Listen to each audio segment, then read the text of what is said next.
Assalamu alaikum wa rahmatullahi wa barakatuh. Hello and welcome to another live stream of the Stand for Palestine podcast. Today we come with a bit of a different topic. It's not Palestine, it's not Gaza, but one that is equally as important for what's going on around the world and for the Ummah. And to talk to me about what's happening in Sudan, to talk to us and explain to us what's going on, we have Brother Yusuf Abu Sinan, who is Sudanese and an activist and is a self-proclaimed history nut. So he tells me that he may go to a little bit of depth, and that's okay. We really hope to understand what's going on. Assalamu alaikum, Brother Yusuf. Walaikum assalam wa rahmatullahi wa barakatuh. Jazakumullah khair for having me here. Barakallah, Afiq, for coming on. Honestly, almost in an instant. We released a couple of videos recently about Sudan on our Instagram and on our TikTok, and we found that there were a lot of requests for more information. There were a lot of requests asking us to go into a little bit more depth. And so, inshallah, we plan on doing that today over the next hour. But before we do that, quickly, Yusuf, tell us a little bit about yourself. Okay. So I'm half Sudanese. My mother's side of the family is Sudanese. But yeah, I have lived in Sudan. I studied there for a while, and I was politically active in Sudan as well, just before the revolution. During the revolution, and then this war happened, and I haven't been to Sudan since the war began. This current war began in April 2023. Last time I was in Sudan was December 2022. Yeah, since then I've been active online mainly. We have a platform based in the UK. It's called the Muslim Opinion. Yes. And we made some stuff on Sudan as well recently, but Muslim Opinion is more trying to tackle many issues and not just Sudan. Yeah, Barakallah. Like Stand for Palestine, obviously, we started off as Stand for Oilers, then we became Stand for Palestine. But clearly, it's an umbrella that covers all the topics and the issues affecting the Ummah. Okay, so I guess without any further ado, people are here to hear us talk about Sudan and to help understand what's going on. So right now, there seems to be an escalation in the brutality of what's happening in Sudan. It seems that the RSF has escalated its attacks on civilians and so on and so forth. But I mean, before we talk about today, can you sort of give us a brief understanding of how Sudan got to where it is today and how the situation has escalated so dramatically? Okay, so I'll try to keep it as recent as possible, because I could draw a link a few years back, at least 5-6 years back, to start the chain of events that lead to where we are right now. Yeah, I mean, if you want to go back that far and start a little bit there, that's okay. Just don't go into too much detail. If you want, I can work backwards if you like. Yeah, I can work backwards if you like. Yeah? Actually, that makes whatever you're comfortable with. Yeah. So the big news this week is the fall of the city of Al-Fashir. Yes. Actually, if you don't mind, can you actually bring up the other screen? Yeah, sure. Yeah. So there's a map from the BBC's website. It's a bit old. You can see 3rd of August, and question marks on how accurate it was. But I don't know if you can see my mouse. Can you see my cursor? Yes, we can see your cursor. Yeah. So the blue represents the areas which the RSF militia controls, and the red... Sorry, can you tell us who the RSF is just briefly? Okay, Rapid Support Forces. That's what the name is in English. They were a paramilitary group, so they were the irregulars of the Sudanese army, of the official Sudanese army. And the war began when they rebelled, basically, against the Sudanese army. So the main characters on the ground, on the battlefield, are the RSF, one side, the guys who rebelled, and the rest of the Sudanese army, the actual Sudanese Armed Forces. So the Sudanese Armed Forces control what's in red. Like I said, this is a bit old. The army has taken more land in the center of Sudan now. But as you can see, the city of Al-Fashir it's like a small red dot in a blue sea. because the RSF's home ground is this western region of Sudan, whose name is Darfur. The western region of Sudan, Darfur, is 1, 2, 3, 4, 5 provinces. Al-Fashir is the capital city of the entire region, and it held out since the beginning of the war. So at the beginning of the war, the RSF very quickly took over most of Darfur, and most of the fighting was going on in Khartoum, the capital city, and then in this area, which is called Kurdistan, between the RSF. And eventually the army started getting the upper hand, but Al-Fashir remained. It resisted for over 500 days, siege by the RSF. So the big news is now this week, Al-Fashir has fallen, which means the RSF have effective control of Darfur. There's a few pockets here and there for the Sudanese army, a few camps, and yellow is like other rebel militias. And this is like, if I talk about that, we're going to end up going on forever. Yeah, but yeah, there are other active rebellions in Sudan from before this particular conflict. This one is much bigger and has surpassed everything that was going on before in Sudan. So yeah, the RSF is basically out against the army, and they're dealing with some of the other rebel militias. So the big news now is this: that Al-Fashir, the final major city, the capital city of Darfur, has fallen to the hands of the RSF.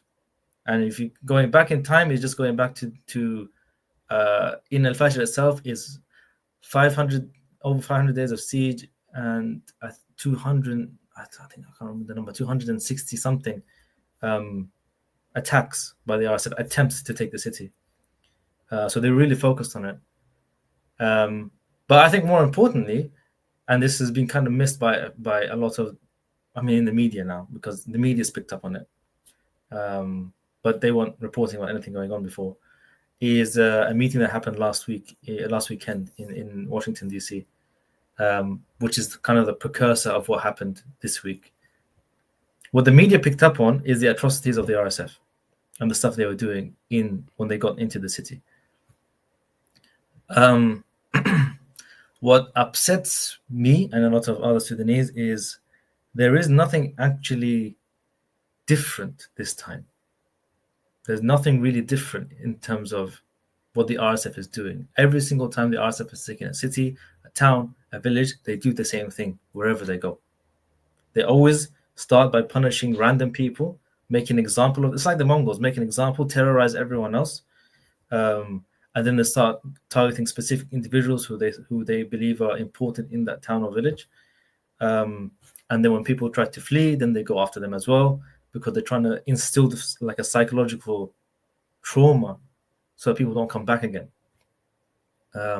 They do this every single time. Everywhere they've been doing this for the last 2 years. In fact, if I'm going to talk about those other issues that are happening, they've been doing this since 2003 on a smaller scale compared to this, but they've been doing this for a long time. 2003 or 2020, 23? 2003. So the RSF has been active since 2003. 22 years. Yes, in the west of Sudan, on a smaller scale. What you're seeing now is the RSF like unleashed on the whole country. But their behavior and what they do has been going on for a very long time at a smaller scale. And it was sanctioned by the Sudanese army back then, because it was part of the Sudanese army's fight against those other rebel militias that were active. Right. But the RSF, they didn't just fight rebel militias. They went and burnt down villages. And again, these are their tactics. This is how they behave. So yeah, what upsets us is like, why did the media all of a sudden, like, it's not like we don't want the media attention, but it's like, why are you all of a sudden talking about this now? There's nothing different in the behavior of the RSF. There's nothing at all different from what they've been doing for the last 2 years across Sudan. Nothing at all. So it's come on the news for. I would put it really down to the meeting that happened in Washington D.C. last weekend. That there's a shift in the strategy or the agenda of the USA, which is the biggest player right now in Sudan, and I think the media attention is part of the follow up of that. We can maybe talk about that later on, what the USA's plan is. But So I Yeah. want to get to Western regimes playing a part in Sudan, but you said that this latest wave of violence started escalating. You said April 2023, so even before October 7, 2023, when everything started Mm. happening in Palestine. Can you sort of walk us through what happened in 2023 to cause an escalation? So in April 2023, to cause that escalation. Um, and after the 2019 revolution, how did things deteriorate, or why did things deteriorate? Okay, so if you don't mind, I'm gonna put up a PowerPoint Sure. presentation just because I got some. I've used this a couple of times. Sure. While you do Uh, that, just quickly for everybody watching, we have 40 plus viewers. Thank you all for joining, and we hope you find as much value out of this as we do. What I ask is please, give this video a thumbs up. Be sure to subscribe if you're lurking in the background, and please put us your messages in the comments. We are here live. We do want to engage. So if you do have questions, please be, and comments. Doesn't just have to be questions and comments to Brother Yusuf or to myself. Please make sure to leave them in the chat, and we will get to them. Without that, and I'll give it back to Yusuf. okay, so I'm gonna try to run through this in the shortest possible way I can, and then you pull at strings which for questions, Inshallah. Yeah, inshallah. sure. Yeah. So top left is the true size of Sudan. Right. Um, like it might not be clear on the screen, but this is like juxtaposed Europe. Let's Europe. suppose upon Yep. Europe, yeah. So like it will swallow Germany, France, UK, Poland, a bunch of countries. Sudan was the largest country in Africa, Yes. geographically, until Mm, 2011.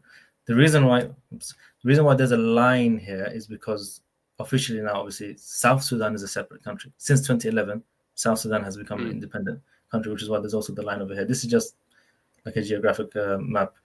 mm, This is interesting here because most of the oil in Sudan, these are the oil and these are the pipelines, most of the oil in Sudan was in the south. When the south separated in 2011, it took roughly 75% of Sudan's oil revenue with it. And for some silly reason, the Sudanese economy was based on oil, mm, even though that's not even its like biggest resource.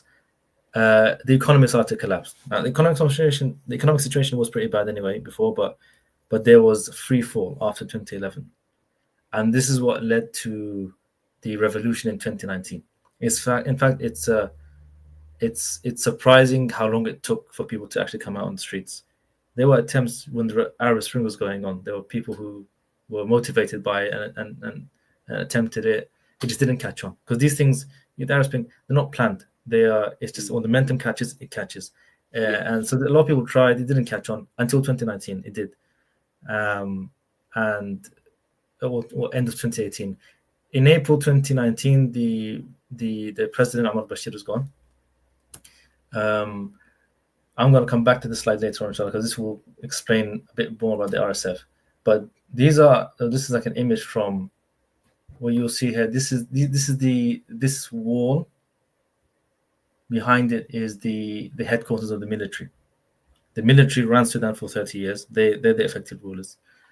And the protest eventually ended up outside the military's headquarters in the capital Khartoum, and kind of besieged it. So for a while, a few weeks, there was between 1 and 2 million people, depending on the estimates, who were just in a sit-in outside the military, and the military leaderships were stuck inside.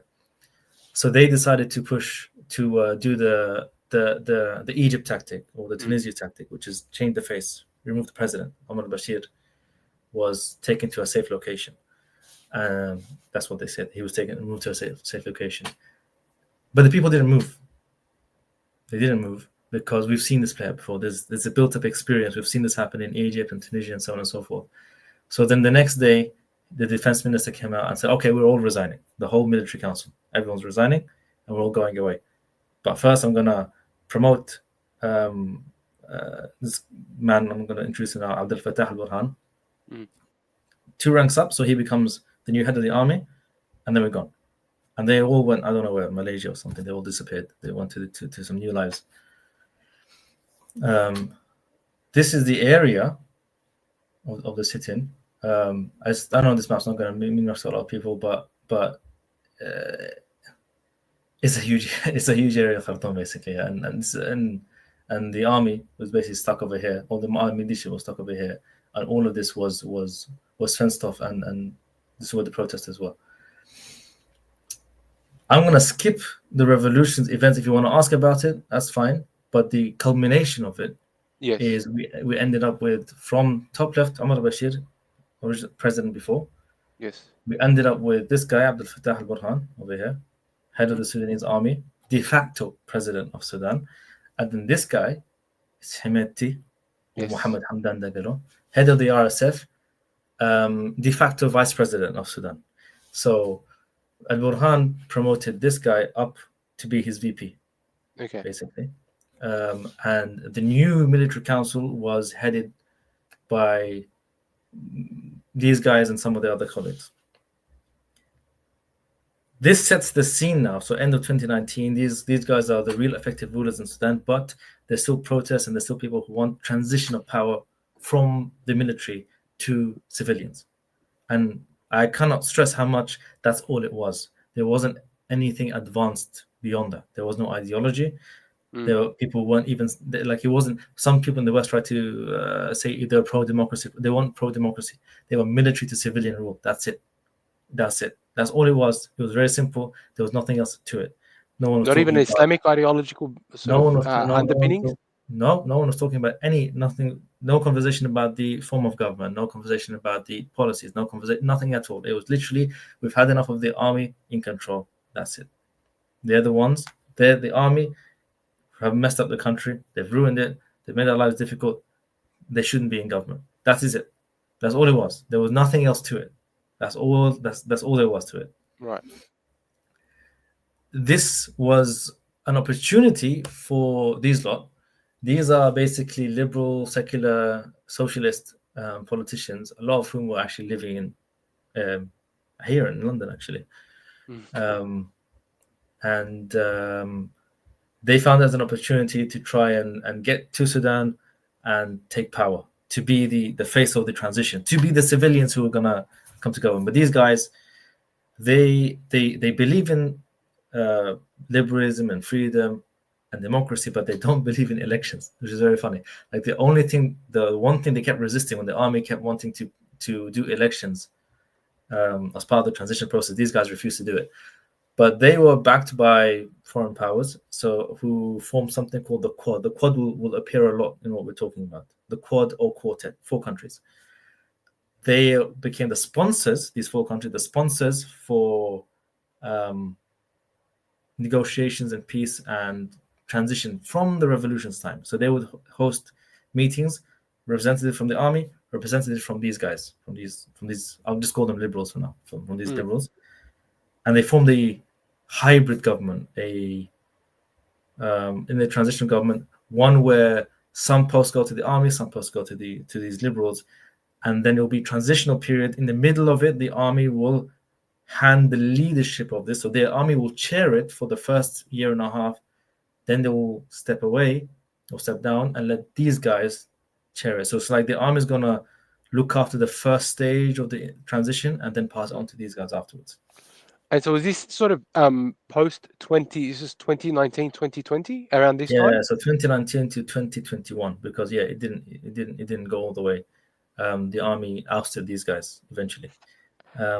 But and how did these guys have the like? Who were they? Were they noble, like with noble family? Were they like rich people, rich Sudanese that were living abroad? How did they manage to, I guess, insert themselves into the Sudanese leading class? So it's a coalition of coalitions.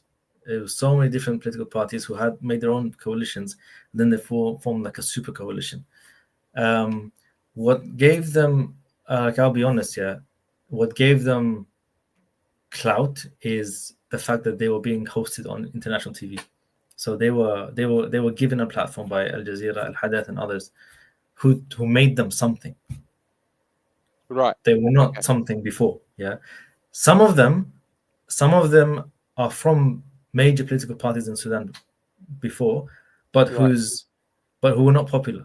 I think they had their time in the 80s, and they're not really popular. So they themselves, they had some of the youth inserted in this, but the leaderships of it wouldn't show face, because then people will say, "Oh no, I know that guy. I don't want him in power.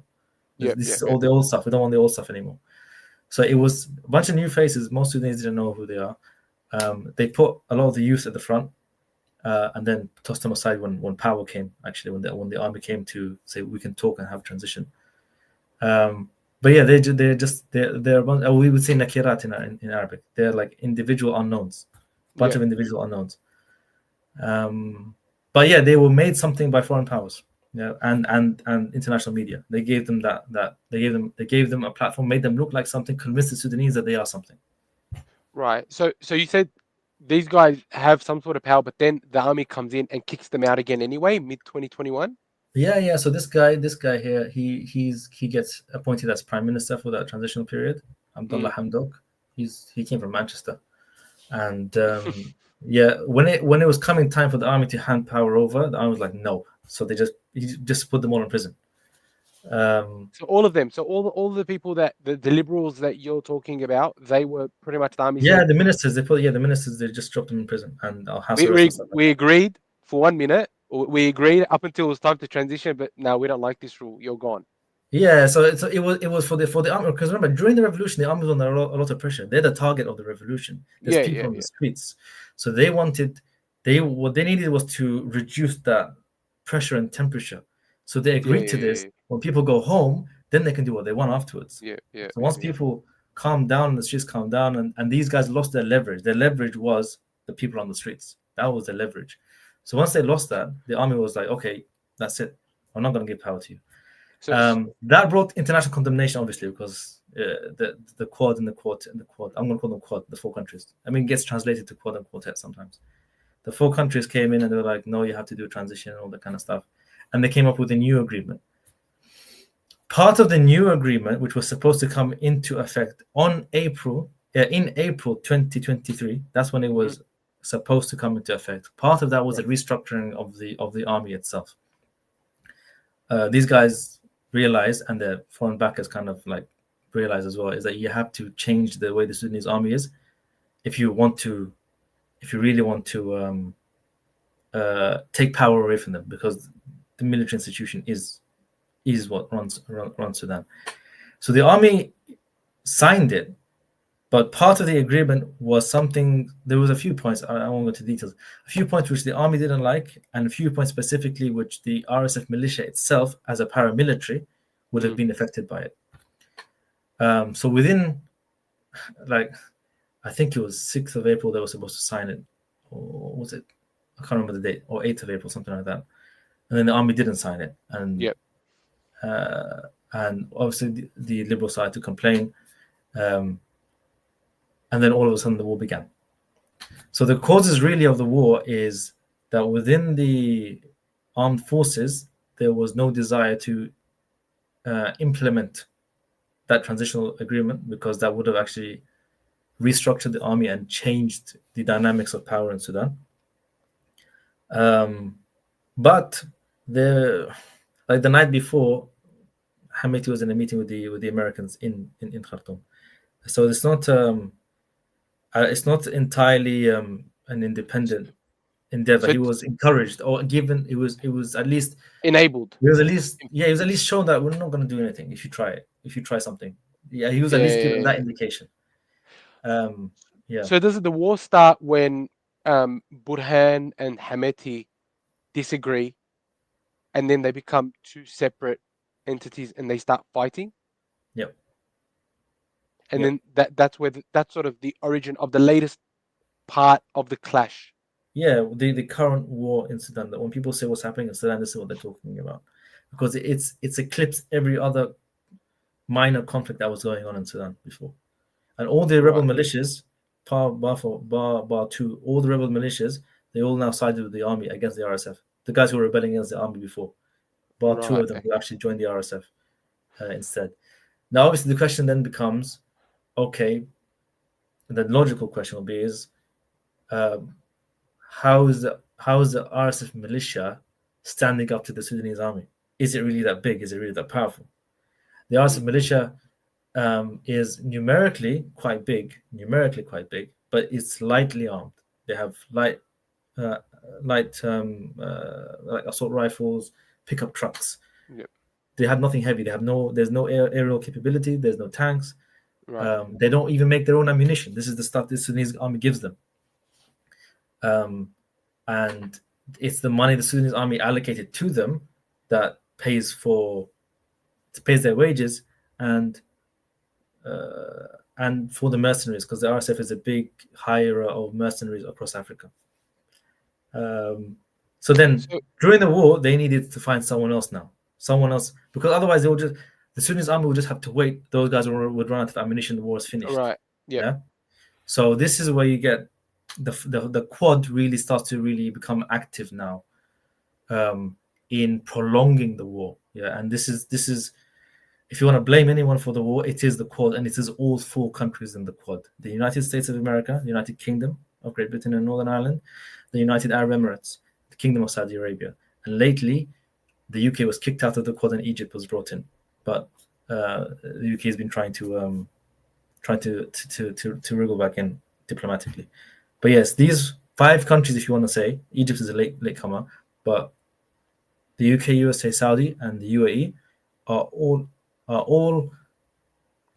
responsible for beefing up the RSF, making it capable to stand up to the Sudanese army. That's one. For 2, applying pressure, bringing in ceasefires and stuff that stops the Sudanese army's advance and lets the RSF regroup every time they're actually on the back foot. And 3, protect the RSF internationally, diplomatically. And part of that is protecting the UAE once the UAE was exposed to be the actual financier and armor of the RSF. So the weapons and money is coming from the UAE. When that was exposed, when that was exposed, it was exposed a while ago. Like Sudanese have been talking about this for a long time, and tried to bring it up to the UN. The UK shot it down, made sure that they didn't actually get a hearing in the UN. So there's a cooperation amongst them to keep this going, perhaps until Al-Fashir fell, because now the RSF controls all of Darfur. So what is it that what are the interests that the UAE, the UK, the US, Egypt, and Saudi? If you can just run me through very briefly what interests lie for each of these countries and why they are diplomatically protecting the RSF and financially and financing them and all these sorts of things. Yeah, so think of it as a board, a committee. These Quad countries, they don't all do the same action. They've divided roles amongst themselves. So the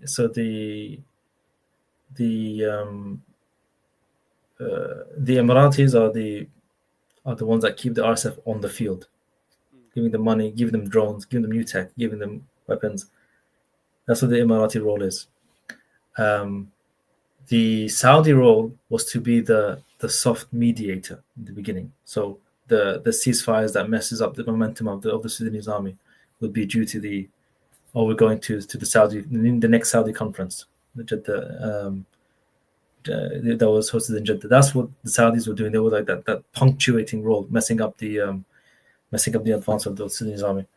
The Egyptians are the main backers of the Sudanese army, again, financially, militarily. It's nothing compared to how much the UAE gives the RSF, but the Egyptians do support the Sudanese army. The Sudanese state collapsed during this war, completely collapsed. So the army needs money and stuff as well. And the USA is like the chairman, the director of the board, making sure that everything's going as it needs to go. When there seems to be momentum on one side, they throw sanctions against that side to try and balance it out. Then they'll throw sanctions against the other side. It's just a balancing act. Yeah, and the UK played a big role in diplomatic cover. So Is it the gold? Is it the oil? What are the interests that lie at the heart of Sudan for, let's say, for example, the UAE? We know that the UAE has been complicit in the genocide in Gaza. We know that the UAE is run by a bunch of shayateen. I think it's very, very clear, very obvious that they are on the wrong side of every single struggle. They are committing, you know, we can get into it. And as a Sudanese person, I'm sure you have even stronger emotions about them than I do. But what are their interests in Sudan? Why are they backing the RSF that is committing such barbarity and Yeah. heinity across Okay. the? So the reason why I'm trying to emphasize the Quad here is the committee that works together is that they have the same interest. They have the Right. same interest. Yeah, it's not Yes. individual interest amongst them. There's benefits they get. Fine. Yeah, like the UAE has got more gold out of Sudan now because most of the gold is in the areas controlled by the RSF. But the UAE was getting most of Sudan's gold before the war began anyway, and it Okay. was not under any threat because they already had that relationship before. Remember when the like at the height of the Yemen crisis, Yes. and Saudi Arabia had started its attack on Yemen, and they made a coalition. The UAE was a major part of that coalition. The UAE didn't actually go on the ground. The UAE hired the RSF to do the fighting for them. The RSF they were the ones fighting under the Emirati flag in Yemen. Okay, so they Okay. have a direct relationship with the RSF, business relationship from before anyway. And the Sudanese government, the Sudanese army government, had already given those areas to the RSF before. So the RSF had a monopoly on the gold anyway. This was before anyway. Remember, the RSF is part of the government originally. It's part of the regime. Yeah. So they already everything there was fine. What messed it up was the revolution. This is what made everything messed up for all of these. This is not a continue. This is not a. It's not a normal. Oh no, normal is the wrong thing. It's not. It doesn't fall in the category of like a resource conflict. It falls under the category of the Arab Spring. This is a continuation of the Arab Spring. This was the attempt to contain regime change. This is the attempt. This is what the Quad is about. They came at the revolution. They didn't came after. They came at that point to control the transition, to stop having Sudan fall out of the orbit of the USA, to fall out of the order in the Middle East and the nation state setup. That's what this was about, to make sure that there's a regime which is friendly to all of them. That's what this is about. It's like Mm. they took a different approach for each country. What they did in Egypt is different to what they did in Libya, different to what they did in Tunisia, different to what they did in Syria. But it's the same thing. All of them collaborated, again, all of them. So the USA and the UK it's about Western hegemony. And for the Saudis and the Emiratis, it's the fear they have that the Arab Spring will come to them eventually. That's why they're involved in all the other revolutions as well. All of them. This is a continuation of the Arab Spring. The Quad's purpose is to squash the revolution originally, and then to manage the crisis and the transition of Sudan to get the regime they want, which is really about putting the Sudanese through an excruciating social engineering process where now the people, the majority of the Sudanese, by far the majority of the Sudanese, want the army back in power. The army which they just attempted to overthrow in Yeah. 2019. Yeah, because the army didn't change. Some guys were promoted, handpicked, promoted, and they have a relationship with all these governments. These are the people they trust. The Saudis and the Americans, they trust these guys in the army. RSF was a bit of a wild card, but this is where the Quad originally came from. In the way that, and the liberals as well was a bit of a wild card. They were a destabilizing factor. This is what the Quad originally was. So they didn't have. It wasn't something that was planned ahead. This is how things are gonna go. Yep. Yep. The Quad Yep. was Yep. reacting for a long time. So it was transition, bring the liberals in, throw the liberals out. Should we restructure the army? That was an actual disagreement within the Quad themselves. They weren't all in agreement of what to do next with the army. The army split. We had this war. Oh, actually, now we'll just prolong it. We'll prolong it until we get the people. And this is what's happening now. One is they actually want the army to be in power again, because the army is the only thing that's going to protect you from the RSF, or should protect you from the RSF. And two is an old American plan, pre-revolution, to separate Darfur. Which, again, this wasn't planned. It just happens to be the case that they can do it now.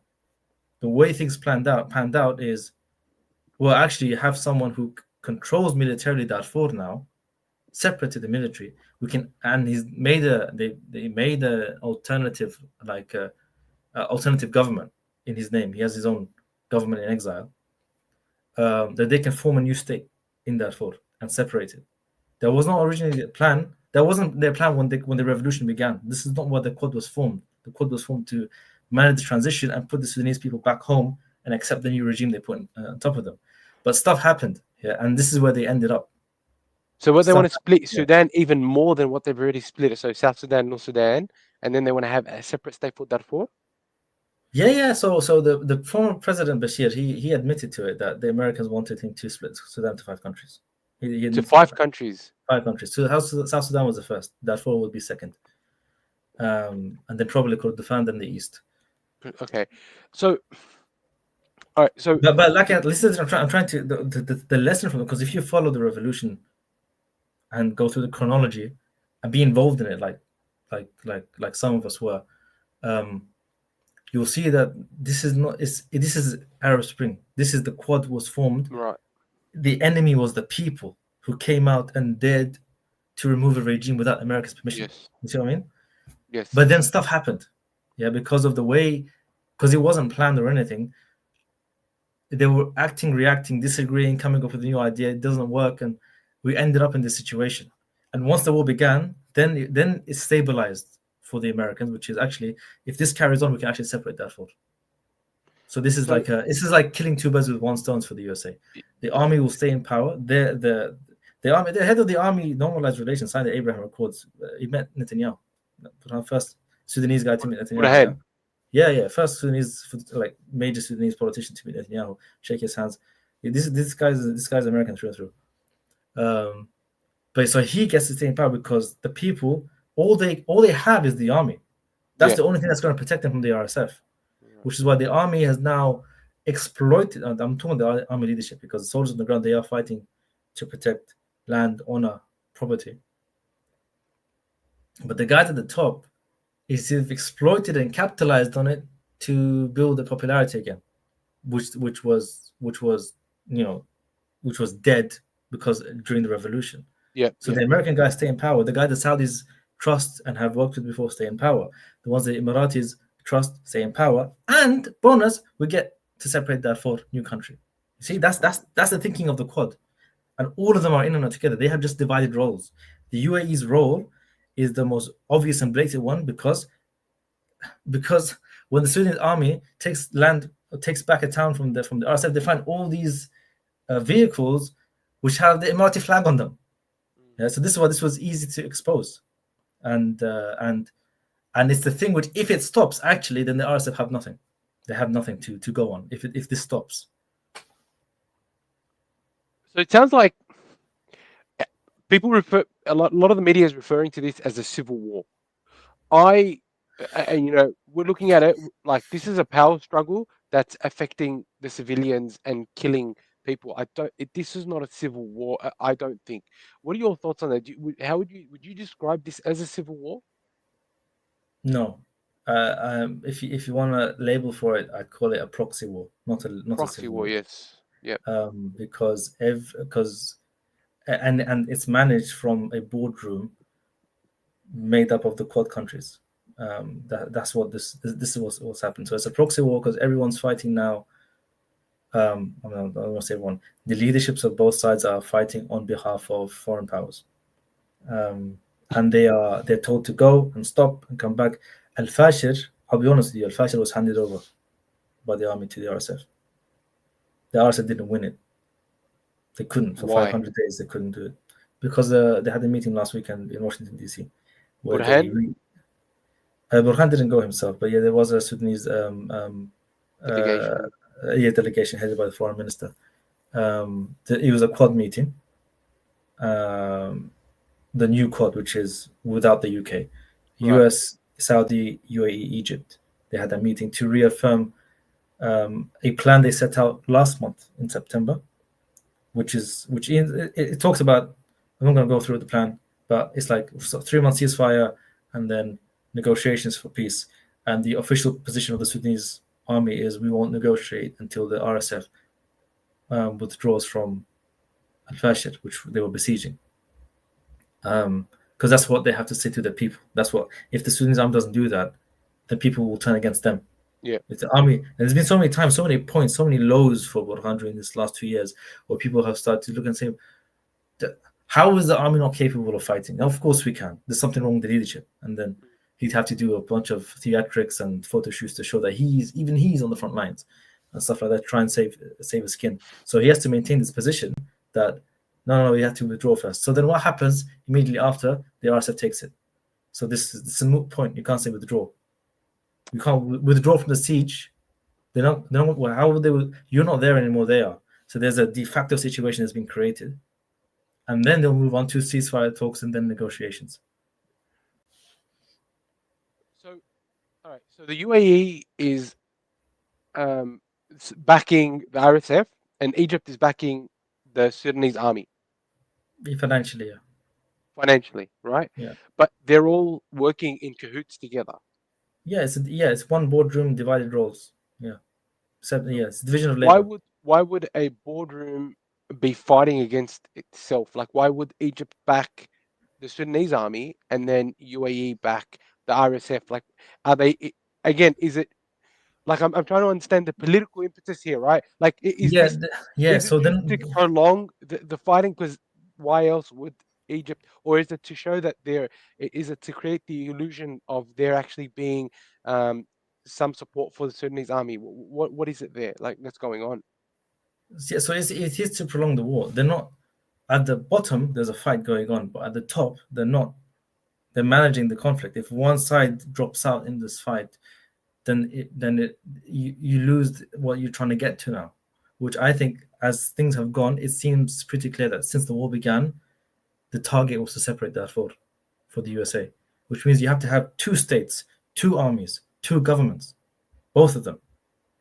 So since the Sudanese state itself collapsed because of this war, like it completely collapsed. I'm saying the dams were attacked. There's no electricity. There's no water. The hospitals were destroyed during this war.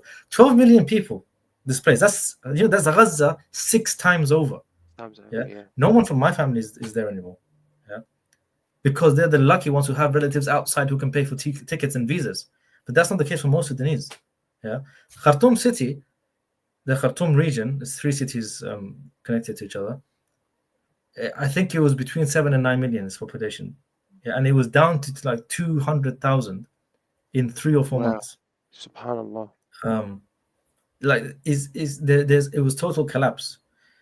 So even though the RSF is weaker militarily on the ground, and therefore the UAE is beefing them up so much, there is no Sudanese state on the other side in effect. So the army also needed, if they're going to carry on like this, not finishing the war quickly, and it's going to carry on for a while until the RSF managed to take all of Darfur, then and it has to be genuine. Like they had to make it a genuine fight in Darfur. That's why the RSF had to go all this time. The army needed support as well, needed financing. So yeah, Egypt does this, UAE does that. Egypt and UAE are not opposing each other. They're not. They're playing both sides. And is there like a geopolitical? Because again, like I'm coming into this, relatively without as obviously as much knowledge about Sudan. Is there a geopolitical importance to Sudan, given like it's so close to the Red Sea and things like that? Is that also like a factor for them trying to control Darfur and control But no, this is more in terms of like if Sudan was to have a real revolution and you end up with a actually independent regime that doesn't respect the border with Egypt, for example, doesn't it doesn't serve the Saudis and the Emiratis by renting some of its military units there and giving up land on the Nile for their investments and stuff like that, which is what the previous regime was doing, and it doesn't serve U.S. interests in the region. The USA had a love-hate relationship with Sudan. It would put sanctions on it, but then the Sudanese would then go and do stuff for the Americans so that the sanctions get removed. And then the Americans were like, that wasn't good enough, and they don't remove the sanctions. And the Sudanese government will just continue like going after this American approval to remove all of that and get someone new, independent, and says, no, actually, I don't care what's going around me. We're going to be independent. We're going to have a new state, new regime, represents us, that is not a client state to someone else. And if that was also Islamic, given that the Sudanese population is very Islamic, then that's very dangerous, extremely dangerous. Yeah. Biggest country in Africa almost. A lot of resources within this land of Sudan. That if all they had to do is just bring in expertise, there's lots of Muslims around the world who would move to build an Islamic country if they had the opportunity to do it. And yeah, you build agriculture, industry, you can extract oil, you can reunite with the South again because a lot of people in the South are still connected to the North. And there's a strong Islamic connection in the Ummah and old ties with Egypt. As well, remember, Sudan itself is the first separation. It's a separation from Egypt originally. Sudan itself was a separation from Egypt originally. So if someone could then end up turning the Middle East upside down, that was the whole thing. The whole Arab Spring was America panicking that somewhere anyone starts something which is independent, it will spark something, and we lose the whole Middle East. That's what they were panicking. With the Saudis and the Emiratis, mainly. So yes, Sudan is dangerous because it is big, it is very Islamic, it is very resourceful, and it has natural connections immediately, like Egypt, the most powerful Arab country.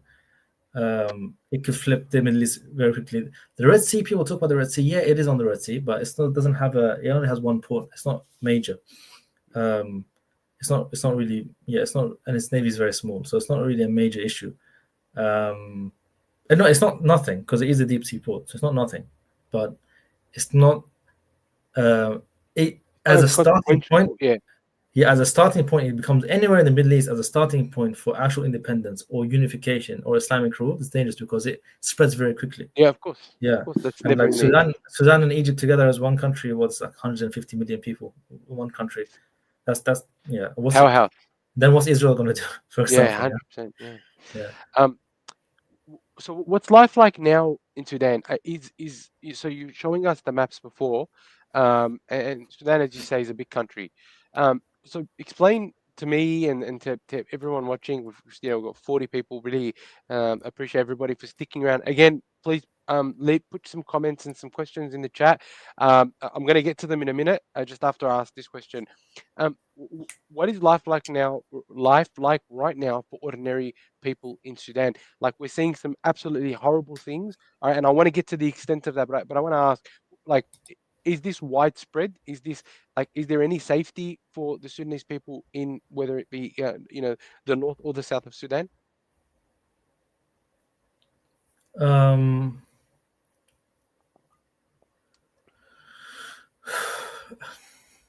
It's a difficult one, because theoretically the areas which have been liberated by the army are safe. Let me bring the other one. Theoretically, over here, yeah. Theoretically, the areas liberated by the army is safe. It's a bit more than this, but the RSF is still able to launch drone attacks, and this was part of the other question marks in the war: is how is the RSF able to launch drones towards the far east of Sudan, like up here, and the Sudanese Air Force doesn't pick up on anything, and its anti-aircraft capabilities don't do anything.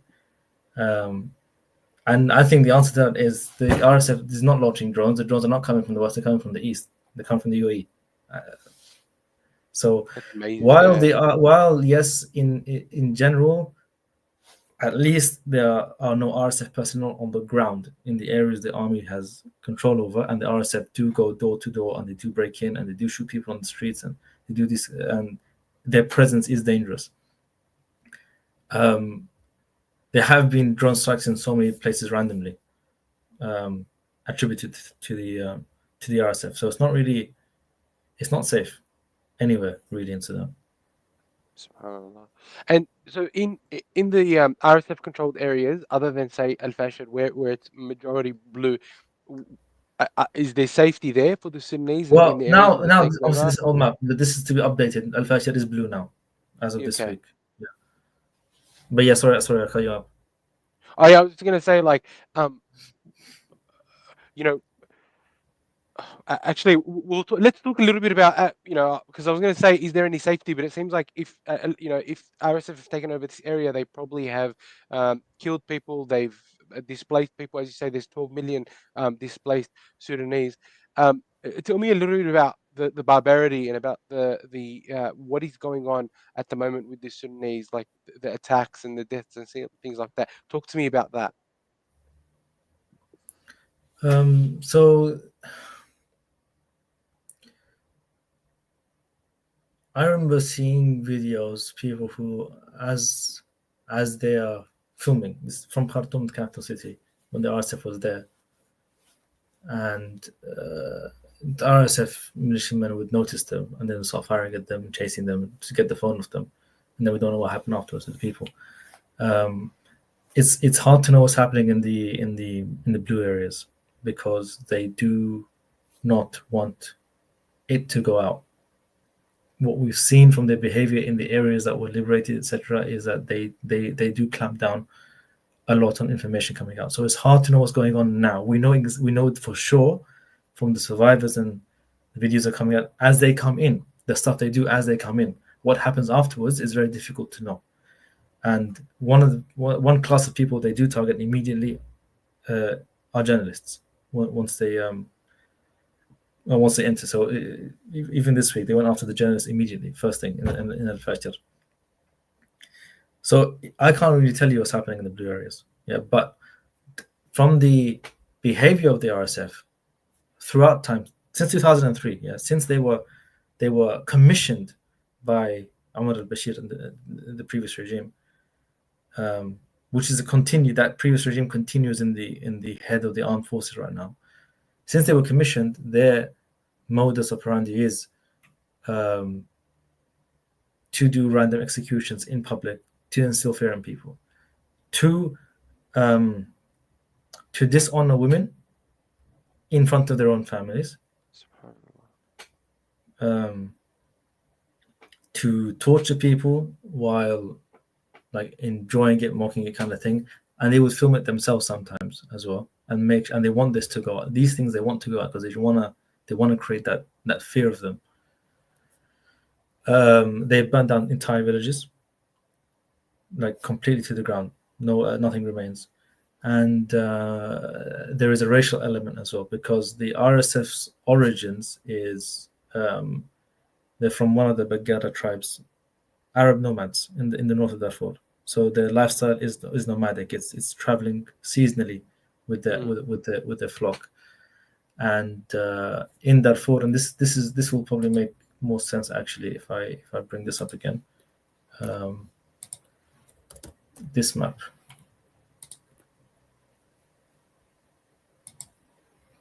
Sorry, I lost it. This map. So again, this is a bit old, but it's not that inaccurate. On the left is an ethnic breakup of Sudan. On the right is a religious breakup of Sudan. Mm. So you can see on the right is in the north is almost entirely Muslim. The north of Sudan. This is the south, where the new country is, where there is a majority of indigenous faiths, but the ruling class are Christians. But when you look here, you see amongst the Muslims there's a lot more variety. There's a lot more variety. Now, when you get to Darfur, there's a lot more variety than the variety you get in the rest of Sudan. The western area, Darfur, is very, very diverse. Mm-hmm. The militias that rebelled against the Sudanese government, a lot of them came out of the of mistreatment or marginalization, lack of investment, no opportunities, and the Sudanese Bashir's government, he played divide and rule. It was a copy of when the British were in Sudan like 100 years ago. Some of the similar policies that he has favored tribes versus unfavored tribes. So they will have opportunities. It was usually through the military, so they'll get an opportunity to get progression, social mobility by being recruited in the army and going up, and then they can take their family out of poverty. But then it's like from the favored tribes, not from the others, and everyone else is living in poverty. So a lot of the rebellions in Darfur started because of that economic situation, and then Bashir's answer to that is to then arm one of those tribes and have them fight on behalf of the Sudanese army, irregular wars in the deserts of Darfur, and just deal with it over there. And if anyone says anything internationally, they'll say, well, that's not us. We're not doing that. So that's what the RSF comes from. That's who they are originally. So in 2003, or they were called Janjaweed back then, and then they were renamed to RSF later on, and eventually brought into the Sudanese Armed Forces eventually. But the Janjaweed, which by the way is two words put together, Jinni ala Jawad, which is jinn on horseback. So the image of Allah, themselves is devils on horseback. Yeah, Allah. that's how they view themselves. They went around targeting specific tribes they had rivalries with, competition with, but more so those who were not racially like them, not ethnically like them. Yep, yep, yep. Yeah. Makes sense. So yes, while a lot of other Arab tribes have been victims of the RSF, and it's true, everyone's been a victim of the RSF. Yeah, and Khartoum, when they came to Khartoum and violated the inhabitants of Khartoum, they were mostly killing Arabs. In Sudan, when people say Arab in Sudan, they mean your tribe is Arab. It's not a not language. Everyone speaks Arabic. It's not a language thing. Yeah. So when they say Arab versus non-Arab, it's talking about, but is your tribe, is your clan that you come from Arab? Yeah. But everyone speaks Arabic there. So yeah, they went around killing Arabs in Khartoum. They did, and they killed a lot of Arabs in Darfur. But in Darfur, they went on. Literally, it is ethnic cleansing. They went on cleansing Darfur. I don't know why they call it cleansing, because you're not cleaning anything. But they're wiping out. They're wiping out people, subgroups from the Zaghawa ethnicity, especially Masalit, who have been a big.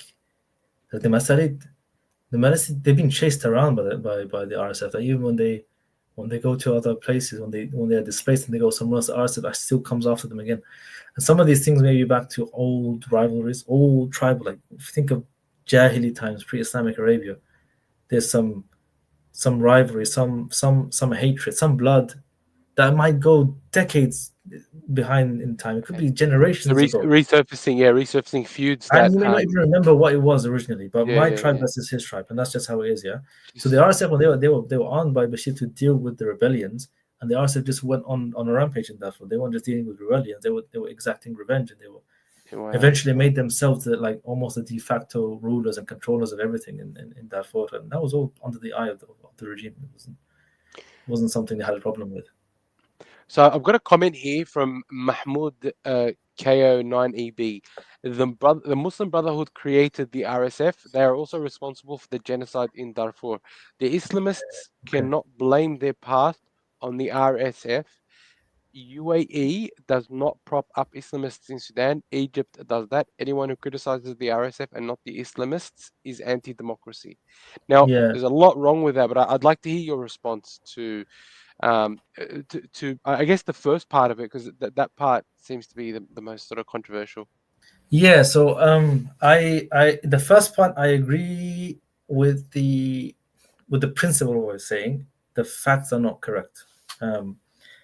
So here understand. So Omar al-Bashir came to power in a coup in 1989. That was backed by or supported. Oh, actually, he was the guy who was supposed to be backing a coalition of Islamic parties and movements. Yeah, and the Muslim Brotherhood was one of the members of that coalition. Muammar Bashir was not part of the Muslim Brotherhood. He wasn't from the Muslim Brotherhood part of the coalition. Okay. And then when he came to power, he tossed them aside, and they became opposition, Brotherhood. So the Brotherhood were in opposition for a long time, but I'm not going to defend them as a political, Muslim Brotherhood as a political party in Sudan, because it is really a political party in Sudan. And it's not exactly the same as Muslim Brotherhood in other countries. Yeah. I'm not going to defend them because they did come in and out of government with Bashir, but Bashir is not actually part of the Brotherhood. That's just a factual, technical thing. But the principle of it is the guys who claim to be Islamic and Islamists, which is Bashir and Turabi and the Brotherhood, that the guys who did the coalition and did this coup, they are the ones who created the RSF. Yeah, because that is the previous regime. But factually, individual parties, everyone's been in and out of the Sudanese government, apart from maybe some Salafis, some Sufis, and Hizb ut-Tahrir. Like, no, everyone else has been in government in Sudan in one way or another. And the same for the liberals as well. This is the other factual thing. all of them, all democratic parties, all socialist parties have all been in Bashir's government, apart from maybe some small minor ones. So everyone who's been part of that regime shares the blame. Yeah, and a lot of the guys who were in the so-called pro-democracy camp during the revolution, those liberals, a lot of them got exposed later on because they were all talking about, oh, the RSF and the army and all that kind of stuff. And then people actually found some of their old speeches and stuff where they were saying the same racist thing the government was saying about the rebels in Darfur, for which the RSF was created to deal with. So the public justification for why the RSF was unleashed in Darfur, they were saying the same thing. Most people in Sudan didn't know what the RSF was doing in Darfur, by the way, for a long time. What he's referring to, the Darfur genocide, is that, different to the war right now. The 2003 stuff that's been going on. Like I said, there's other stuff going on in Sudan. This just came and eclipsed everything. But it's that the RSF have been active in Darfur for a very long time, and that was the justification for it, the justifying of it by the regime is done through saying stuff in public and people just passing it on. And some of these guys, the liberals and the Democrats, did that too, and some of the so-called Islamists did that as well. So they all take the blame for those who did that. They all take the blame for the creation of the RSF. They all take the blame for the separation of the South, because they all just repeated like parrots everything that was given to them to say, separated the South. And everyone who justified the Sudanese government regime, Bashir's time when he was in power, when they were part of the government, and then when they became upset and left, they became opposition, they were against him, and they came back again because he offered them deals, because that's how he ruled. He always did that. He was very good. The one thing he was good at is he used to play people against each other and then cut deals. SubhanAllah. And then show you out afterwards, Bashir was very cunning. Sorry, I hope you understand this. Are there two separate governments for the north of Sudan and the south of Sudan at the moment, or has okay? So yes, so South of Sudan is officially a separate country now. It is now officially a separate country with its own government and its own flag and own constitution, officially, since 2011. Right, but in terms of right now, for example, Burhan and the RSF, have those lines blurred at the moment? Like, is if we look at the map that you shared before, are there two armies? Like, if you look at, because if there's two governments, like legally we can say, all right, there's two governments, but are the RSF and the Sudanese army essentially the only two powers at the moment that control all of Sudan, north and south? Okay, so no, so let me see if I can find an easy map that's less right. So you see this red line here, this red line here, for example. Yes. This red line. This below it is now a new country. South Sudan is a separate country, and it's not involved. It's not involved on the ground. There is an involvement for it politically with some other countries, but they're not involved in this current war. It's a separate country now. So South Sudan is the first separation of Sudan. Remember I told you that there was a plan to separate Sudan into 5 countries. South Sudan is done. It's now a separate country. Separate. But is none of this spilling over into South Sudan? Oh, it's spilling over in terms of refugees. It's spilling over, yes. In South Sudan, but there's no fighting. But there's no fighting or killing in South Sudan. No. Does South Sudan have its own army? Yeah, it's a separate nation. Has its own country, own army, own flag, own constitution. It is now completely separate. This was the first step in the America's plan. It's now a completely separate country. Yeah, it's not involved. It's called South Sudan. They just didn't have that was a placeholder name. They didn't have a creative name for it. Okay, so South Sudan is completely cut off from everything that's happening now is, if we go back to the other map that you were showing, everything's happening in the north, and the majority of the people suffering are Muslim, the Sudanese Muslims. Yeah, so if you look at this map, so this is looking at the nation state of Sudan. Yes. Yeah, not the nation state of South Sudan, which is okay. It can be confusing because the one in the north did not get renamed to North Sudan. It just kept the name Sudan. It can be confusing, but yeah, Sudan is a separate country to South Sudan. South Sudan was part of Sudan. It's not anymore. And yes, in Sudan, this is a war exclusively between people who are Muslim, or at least in the RSF's case, I guess born Muslim. You got a question sometimes. Because there's an interesting question here. One of the a brother has asked Ali Abu H. Are the RSF Khawarij? I mean, it's a much bigger discussion than us, of course. It's not something that we can um, answer. But do you have thoughts on the RSF? I mean, there's it depends what it means, because as far as I understand, there's Khawarij, which is a Shariah term, a description of some people Mm. Muhammad Sallallahu described specifically, and that's different to the people who were called themselves Khawarij, Yes. the ones who rebelled against Ali bin Abi Talib radiallahu anhu. Yeah, Yes. because that's a group that finished, ended, doesn't exist anymore. Mm. Um, um, so if the question is the stuff which Muhammad Sallallahu, the descriptions Muhammad Sallallahu had when he talks about Khawarij, Yeah. could it apply to the RSF? I think it can. Like it can. Not maybe not entirely, because it's not like they yeah, but as in parts of them having, they look like us, speak like us, and there's evil in them. Is, yeah, you can see that in them, but I wouldn't go down these classifications, because then it starts getting confusing, because it's not, there isn't a group called the Khawarij anymore. Yeah. No, I get And it. if you just want to say they're rebels against the government, it's like there's so many rebels in Sudan. They're not the only ones. And if the meaning is the Khawarij, as in the ones who broke away from Ahl Sunnah wal Jama'ah, which is the meaning, Ahl Sunnah wal Jama'ah are the Muslims who live under the Khalifa. That's what Ahl Sunnah wal Jama'ah means. There is no Khalifa they rebelled against, so it's not really exact. But if you want to say some of the descriptions Muhammad Sallallahu had, the negative descriptions of them, Yes. yes, you can see it in them. The reason I asked the whole question about South Sudan is because Metal Fingers has asked, is South Sudan doing anything to fight the RSF, or at least to aid the Sudanese army? Are they getting involved in any way? As far as I know, no, Okay. yeah, no, not at all. Yeah, they've taken in refugees. They've hosted some ceasefire, peace negotiations in the city as a mediator, but no. I mean, South Sudan's got its own problems. That's a completely different episode now. Yeah, yeah. Yeah. That's, we can get into that later, inshallah. So I guess walk me through this. You're saying that it's been the same thing happening by the RSF and by the Sudanese army. It's going on for a long time. The latest version of it sort of escalated in the last 2 years. Why, over the last couple of weeks, do you feel the media has started to put more attention on what's happening in Sudan? So this is interesting. I'm not sure why, to be honest, because I guess it's happening now. I don't know why. It could be a part of. This is what I'm leaning towards. That it's part of the results of this meeting that happened last weekend in Washington D.C. That the U.S. has said, okay, now the infection has to go into the RSF's hands, which Right. completes their control of Darfur.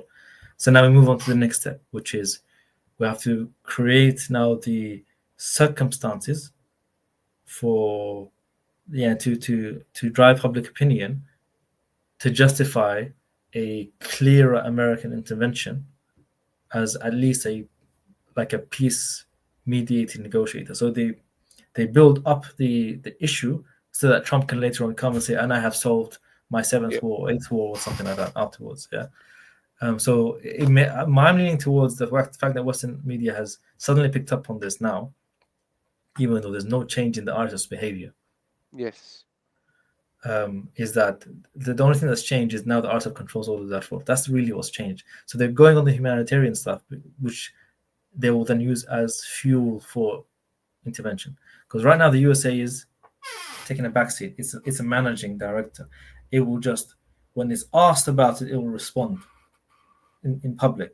It has the special advisor to Trump for African affairs, who's like, who goes there, he does his job, and he's trying to bring people together, and he's the manager of this committee I talked about earlier, the Quad Committee.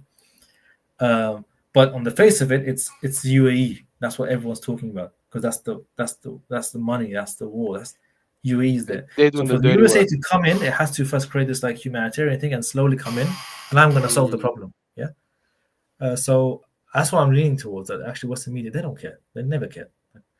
Like the last 2 years lying about what's happening in Gaza. They have no care.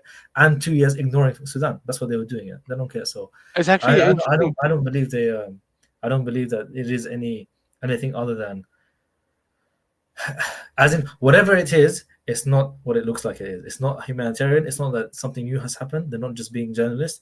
there is something else, and yeah, There's I'm a leaning reason the towards. attention has shifted. So, and it's interesting that you mentioned Gaza. Do you think that they're now trying to um, uh, shift the focus away from Gaza to try and enact some sort of final solution, to try and force Hamas to disarm and things like that? And so they're using what's happening in Sudan as a tool, as a media tool, to shift the world's attention. It's possible.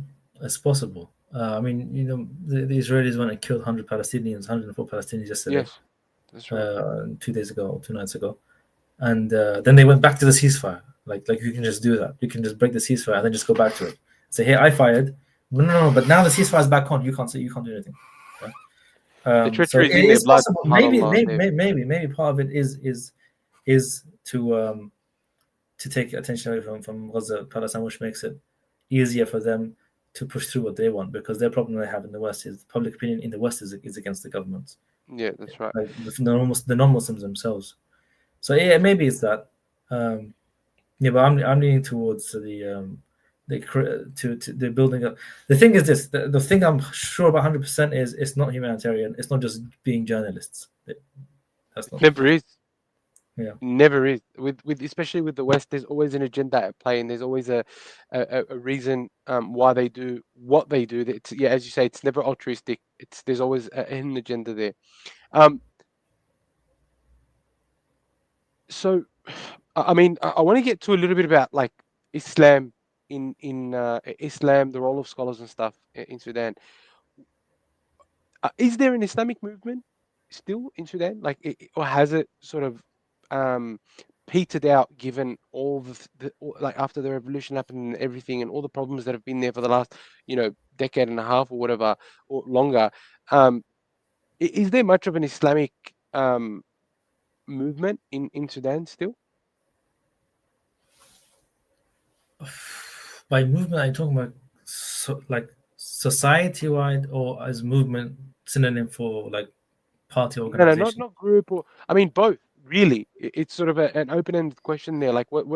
Because it feels like because what I want to ask is like, what are the Muslim scholars, like the Sudanese scholars, the community leaders, like how are they going about doing anything? Like we haven't really like there's been nothing that where somewhat any leader other than for example Burhan has come out and said we're against this blah blah blah. Like there's just been nothing there. There's been almost radio silence, and it may be because the media hasn't been onto that, but um we haven't even seen inklings of that. Yeah, so we have this saying here: لا صوت يعلو فوق صوت المعركة. There's No, yeah, no that's what they are. noise. No noise is louder than the noise of the battle. Yeah. Um, After the war began, like political movement, social, everything stopped. Life stopped. Mm. The Sudanese society is in shock. It's completely torn apart. Families have been torn apart. People ended up in different places. Like at my family, like my immediate family, my mom's mother, brothers, yeah, my uncles and my grandmother, my cousins, they were separated at the Egyptian border. Like when they tried to get into Egypt, the Egyptians let some in and not the others. People have been separated all over the place. There's Sudanese in Egypt, there's some in Chad, some in Ethiopia, some in South Sudan, some in Eritrea, some in Saudi, some in SubhanAllah. UAE itself. UAE has taken refugees as well. 12 million Qatar, displaced. Like there's got to be, I'm guessing a lot of them will be internally displaced. a lot, yeah, majority are internally displaced. Yeah, internally displaced. So the society has actually been torn apart, and every every movement, yeah, whether it's something loose like a Sufi tariqa, or it's something organized like a political party, everything has been torn apart. Everyone's lost people. Everyone has lost membership. Everyone has lost structure, leadership. Everything's destroyed. The only political faction that has maintained some sort of activity are the liberals I mentioned earlier, because they get paid by the British embassy. They're Yeah, sorted. Their families are fine. and so given the internal displacement, given the number of refugees, and given the absolutely dire situation that's now gripping Sudan, how have you seeing the international community respond to this? Like, has there been an influx of humanitarian aid? Has there been like talk of maybe a peace force? Like, has there been any help from the international?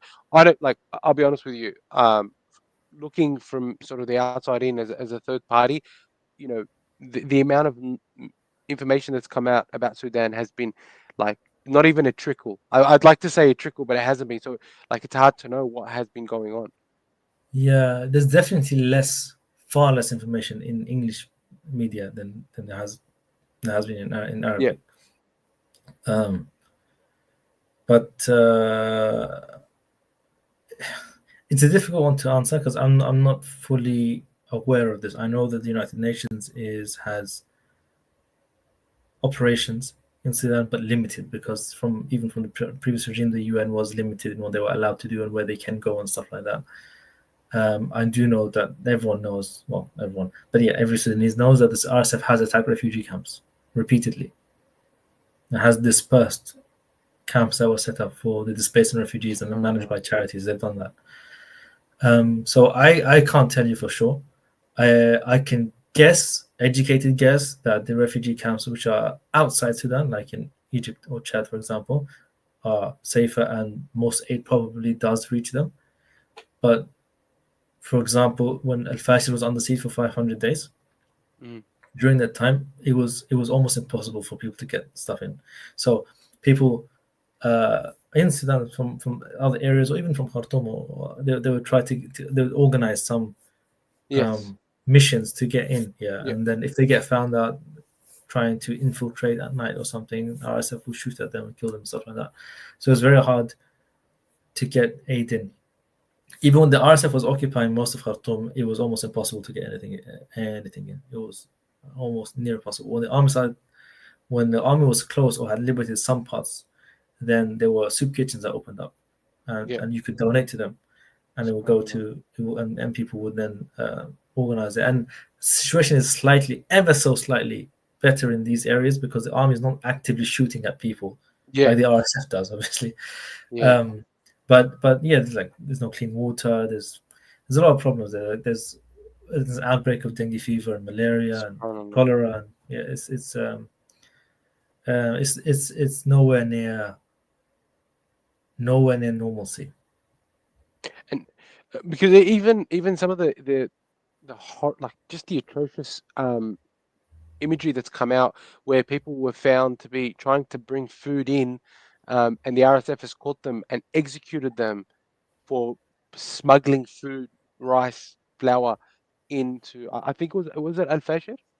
Like the level of inhumanity that exists in people, like um, it you know, it's almost like they are copies of the Zionists. It's like these people are just like there's a playbook that these people follow. Well, I would say the Zionists would wish they can do what the RSF do, but the Zionists have a deep entrenched psychology. Allah created them in a way that they're just not brave. SubhanAllah. No, the That's a RSF good are not point. scared of anything. They're not scared of anything.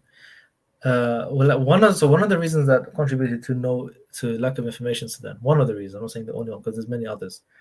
We've already mentioned some of the others. Like there's no interest from Western media and stuff like that in the beginning. And obviously, Palestine was a big issue at similar time period and a huge issue. Palestine that can't be ignored. So even Arab media, which did cover Sudan, it would still cover Palestine more. It's a massive issue, Palestine. But one of the issues is the lack of Sudanese journalists on the ground as things were happening. Especially during the beginning of the war, first month, it was so hard to get information out because everyone had to leave, everyone had to go. The brave journalists in Gaza are taking a risk, and a lot of them are shaheed. But they took a risk. The risk is that maybe I will live. Maybe I will live to film again. I will live to talk again. But there is no risk chance analysis, whatever they call it. You can't do that with the RSF. It's 100% chance of getting killed because they're not throwing airstrikes from afar because they're afraid of coming to you, that's what the Zionists are like. And they've wasted so much ammunition, the Zionists, and so many missiles trying to shoot randomly from far and the It's widespread for them. For destruction. them, they're probably embarrassed. A lot of them as how they couldn't kill off all of Gaza in 2 years with the amount of firepower they give. But because they won't go in themselves and actually on the ground, they're too scared. They'll only go in after they've flattened an area, and they are kind of sure that no one can pop out of the ground. Yeah, that's their MO. But the RSF, no, they're in the streets. They're on the street corners. They're breaking into homes. They go door to door. They don't. The Zionists wish they could do that. They just don't have the. They are not created with that. With that. They have special cowardice inside them that a normal person wouldn't have. So yeah, the RSF they went after journalists. They went after anyone who had a phone. Anyone who had a phone who might have a camera on. Look, we can continue talking about Sudan and what's going on for a long time. This has been very illuminating, just to be able to piece piece the puzzle together. I want to ask you, and this may be a very tough question to answer, but I have to end on this question. How does this end for Sudan?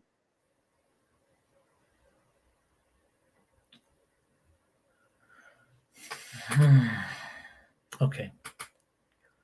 How is it going at the moment is different to how I want it to end. How it's going, this is just following on from the political analysis. The trajectory right now as things are going is the USA is in full control of this issue, full control. They're directing, they have their Quad committee, and everything's going the way they want. And the USA is, I think, I can say almost certainly after the events of last weekend, this week, is it's going towards separating Darfur as a separate country. So the American resolution will be some ceasefire, then peace talks. Maybe they'll let the army break it a few times, try to take back the city, prove to the people that they can't take it back. Yeah, do some kind of some play,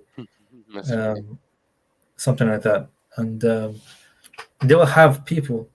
They will activate people who speak in public and say stuff like, I don't know, if Darfur just went, all of our problems would be solved. Everything that's happened to us has come from there. The original rebels are from there. The RSF are from. Just let them go, because they had the same. I don't know, what do you call them, trolls, back when South Sudan was separated. The same people who were inserting these ideas in public circles. Oh, the Southerners keep rebelling. They're not ungrateful. They're not even Muslim, most of them. They don't look like us. Just let them go, kind of thing. So they'll go through a period. I don't know how long it will be. Yeah, and the government Hemedti established the rival government. He established the RSF's rival government, which he established in Kenya last year. They will probably move in and establish a de facto government first, and then through the negotiations hosted by the USA, etc., then both sides will agree peace.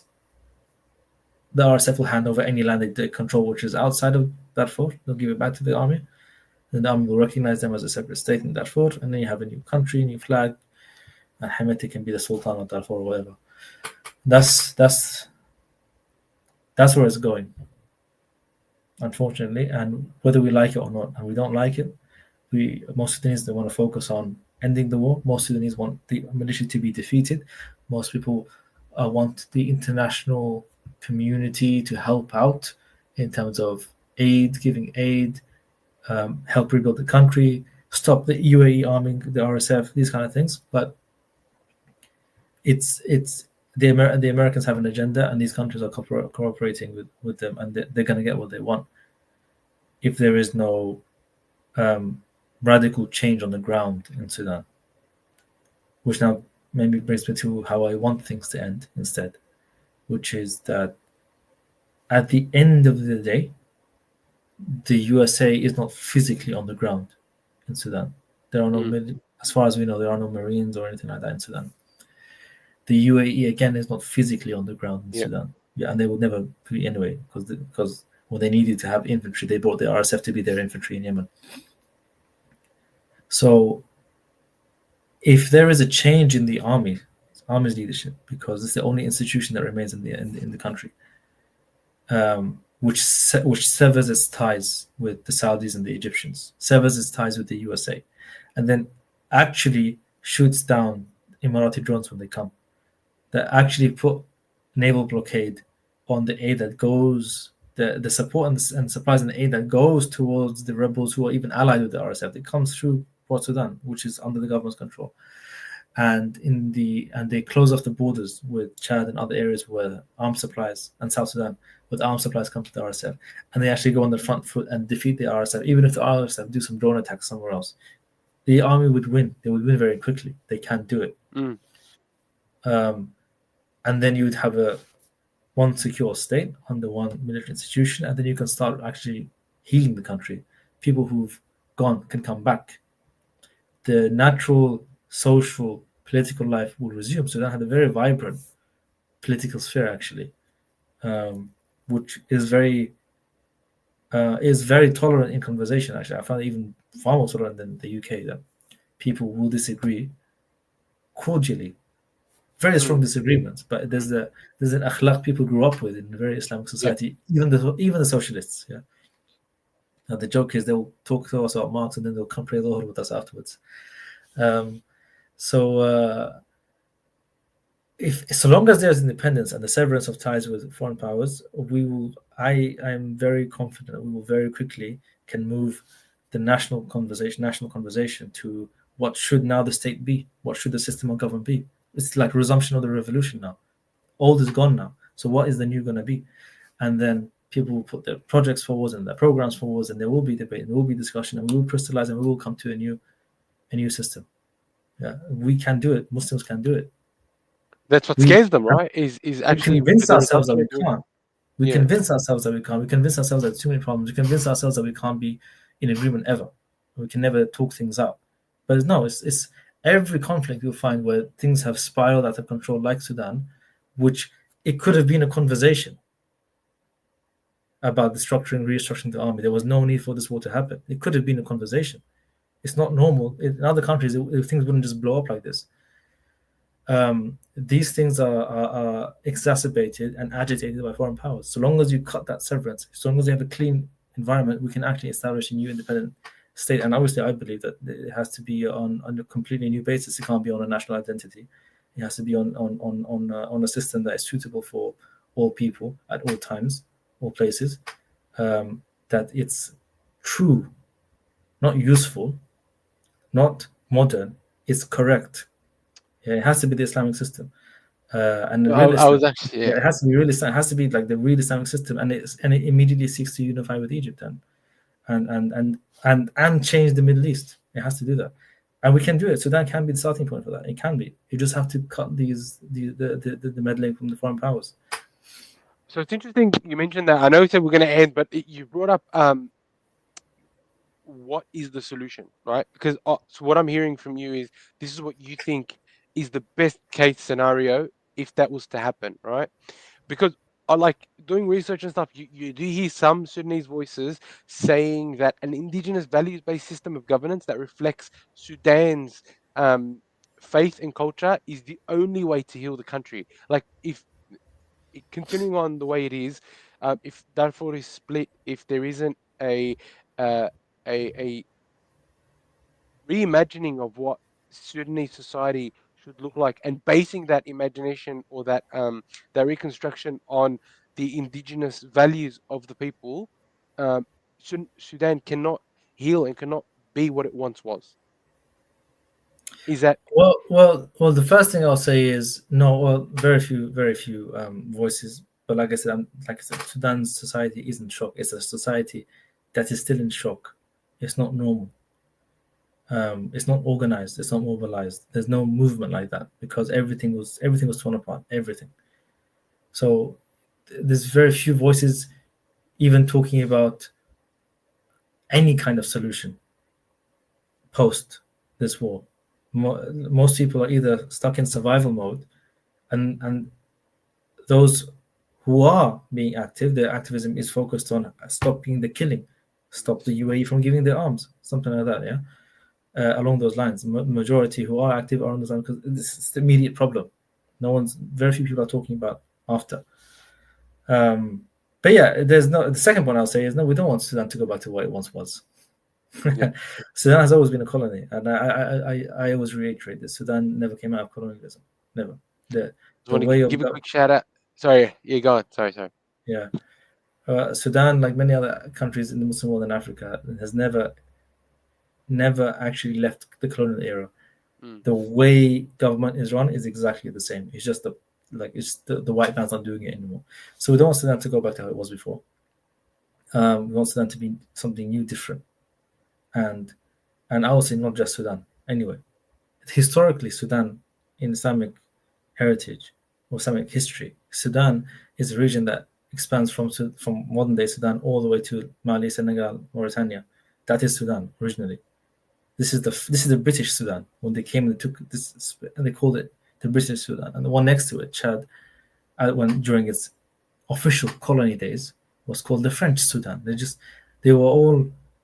came and they broke up these regions into small areas, and they created a nation that didn't exist before. There was no Chad, there was no Sudan before. Sudan is so diverse. You can't have even just rationally forget that Islam makes nationalism haram. You can't have a nationality-based, ethnic-based, culture-based state in Sudan. It's impossible. The diversity is huge. You can't have that system. It doesn't work. You make a fake nation. So everyone has to be just in on this lie that we are something that doesn't exist. So yeah, we definitely need to. Sudan needs to be something else. It has to be something else. It can't be what it was before. And you remind me of something. It's very interesting. In the South Sudan, we didn't really talk about this, but South Sudan had a longer war, not as deadly as this one, but as longer, much longer, which ended up with peace negotiations hosted by the United States, forcing the government to recognize self-government first in the South, self-government autonomy, and then to allow them a referendum on separation. Again, it's almost the same playbook. They're going back to what they did in South Sudan, bringing it to that forward. But I remember during that time when there was this debate that South Sudan should separate, one of the leaders from the South is Christian, was on Al Jazeera Arabic, and he was someone asked him about what's his problem with the Sharia, because one of the things that he would say was we don't want to be run by Sharia, because Bashir claimed to run Sharia, even though he later on admitted and he said Sharia our Sharia is diluted. He said that himself, without me going on about those interest-based banks and other stuff that he had, but he said that it's his own admission. So when he was asked about this, what's your problem with the Sharia?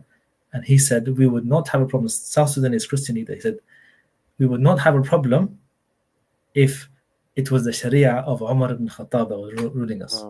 Our problem is with the Sharia of Umar al-Bashir. That was his answer. So help my answer. Yeah, if you actually did have Islam, none of these problems would exist. None of them. I want to give a quick shout out to Chief Domain. I was watching from Nairobi, Kenya. Pleasure to have you on. It is painful to know that the country that we sort of consider Arab or Muslim countries are actually party to what is going on. May Allah subhanahu wa ta'ala, deal with them as only He can. Look, I'm going to end on this. With this increased media attention on Sudan, do you think, especially with now the activists that were active for Palestine, they're now active, a lot of them are mobilizing in at least some way for Sudan. Do you think this pressure from activists can bring about some positive change to help Sudan? Listen, so long as it doesn't lead to like a more open American intervention, is good. Whatever help that comes is always good.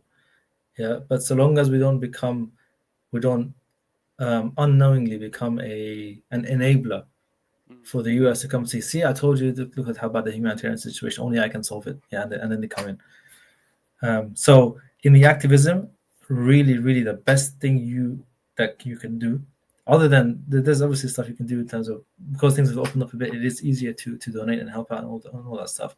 And I see a lot of people in the English media have picked up on the UAE being involved a lot, which is good, because like Sudanese were shouting about this for so long and no one was listening.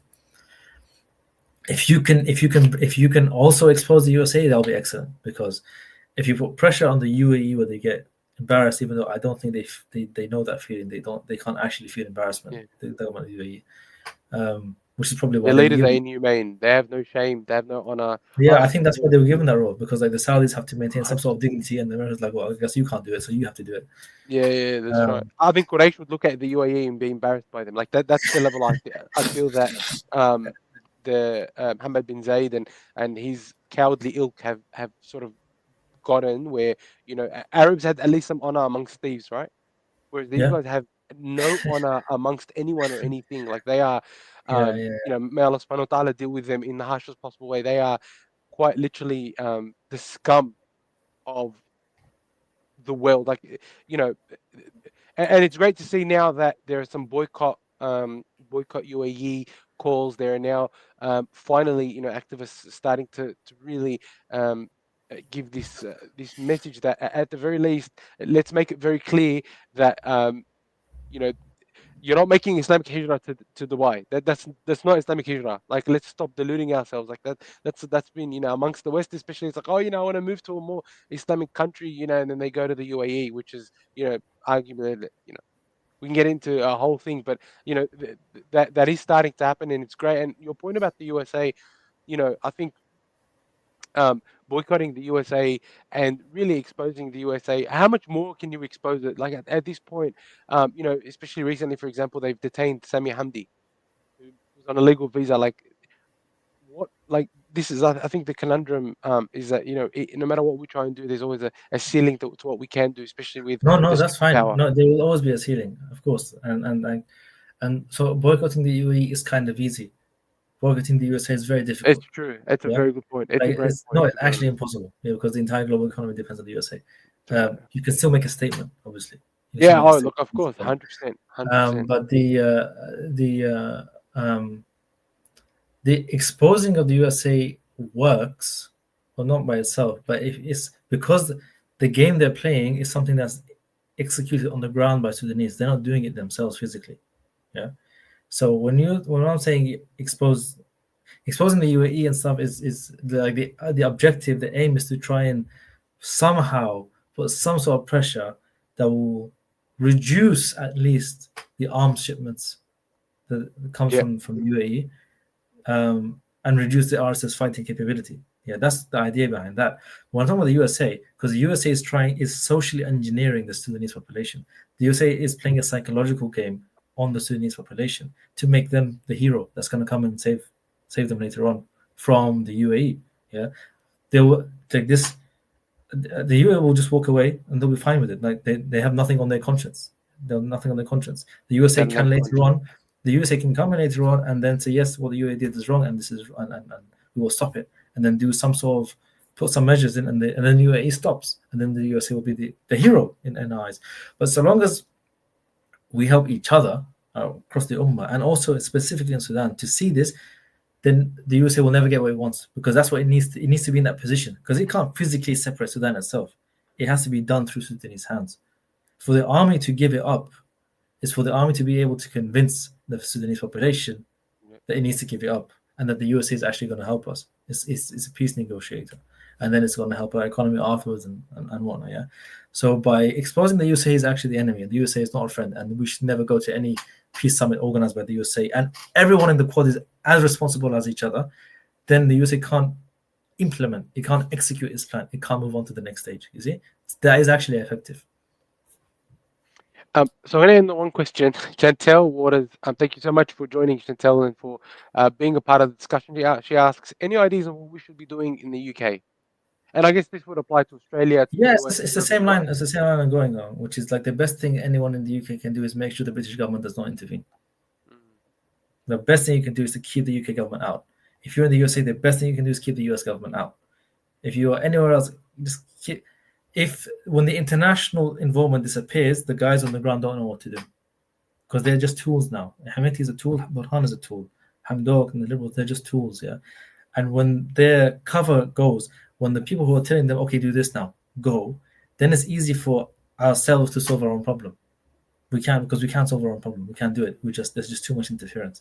So the best input really is get the UAE out, get the UK out, get the USA out, get everyone out. That's the best input from everyone. don't come. You're not going to help in any way. Like, I'm talking about the states and the governments. You're not going to help in any way at all. SubhanAllah. Khair. With that, Yusuf, Barakallah Feek for your time and for your analysis, and honestly for really clarifying so many things over. I've only been talking for just over an hour and a half, but the amount of now information that we have and everyone watching has, and to address some of these topics these topics to understand what actually is going on and to help continue to educate and speak out is fantastic. Barakallah Feek. I'm sure that we're going to have to do this again to talk about, the split with South Sudan, and inshallah, as things improve, we can come on and continue to give everyone updates. So I just want to say, Jazakallah khairan. Any final words before we go? Jazakallah khair to yourselves and everyone else in Australia who's talking about this, who's becoming active in this. Like I said, we don't want this intervention from foreign powers, but we definitely want our Ummah involved. So even if it's late for a lot of people, I don't blame everyone because it wasn't on the news, but we still need, at the same time, it's not acceptable for us to neglect our brothers and sisters anywhere in the world, because Sudan is the latest, but many others they felt that abandonment a lot. Kashmir, Rohingya, for example, and the Uyghurs. And continue to increase our efforts and give us the energy to keep going, inshallah. With that, I think we've come to an end. I want to give you a big assalamu alaikum. We're halfway across the world, but this has been a fantastic discussion. Barakallah feek. And on that we end. سبحانك اللهم وبحمدك نستغفرك ونتوب إليك والعصر إن الإنسان لفي خسر إلا الذين آمنوا وعملوا الصالحات وتواصوا بالحق وتواصوا بالصبر. A big assalamu alaikum to everyone, and have a good night, good evening, good afternoon, whatever time zone you're in. Thank you so much for joining us. Please be sure to subscribe. Be sure to share this with anyone who isn't sure what's going on. Follow us on all our socials. They're down the bottom. Also, I will put the link for Yusuf Abu Sinan's the Muslim Opinion Instagram page where they release content. Inshallah, I'll link that down in the description below. Please be sure to go to all the socials. Thank you very much, and we'll catch you in the next one. Have a good afternoon.